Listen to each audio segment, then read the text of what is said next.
మిమ్మల్ని అందరినీ ఇక్కడ చూసినప్పుడు నా స్కూల్ డేస్ గుర్తొస్తున్నాయి. మా బ్యాచ్ రౌడీ బ్యాచ్, గోలా బ్యాచ్, మేమందరం బ్యాక్ బెంచర్స్.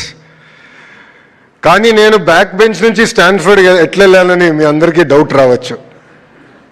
దానికి కారణం నా జీవితంలో గురువులు చూపించిన దారి.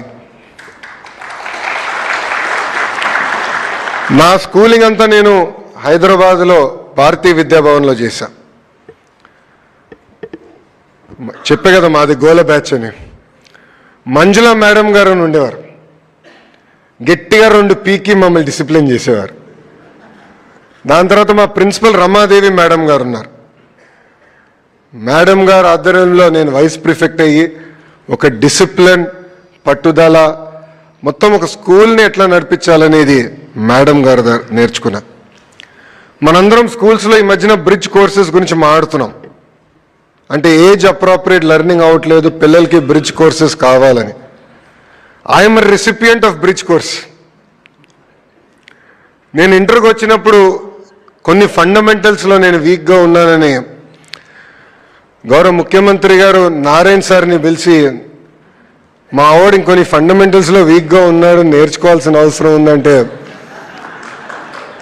నారాయణ సార్ నాకు ఆ బ్రిడ్జ్ కోర్స్ నేర్పించిన వ్యక్తి.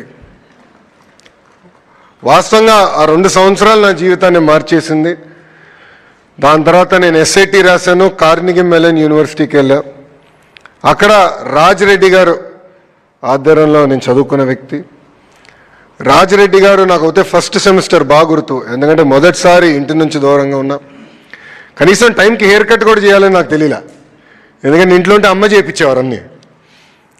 అలాంటిది రాజిరెడ్డి గారు క్రెడిట్ సిస్టమ్ అంటే ఏంటి, సెల్ఫ్ డిఫైన్డ్ మేజర్ అంటే ఏంటి మొత్తం నేర్పించి ఈరోజు నేను మీ ముందల ఒక విద్యాశాఖ మంత్రిగా నిలబడుతున్నానంటే దానికి కారణం ఈ నలుగురు అని ఈ సభాముఖంగా తెలియజేస్తున్నాను.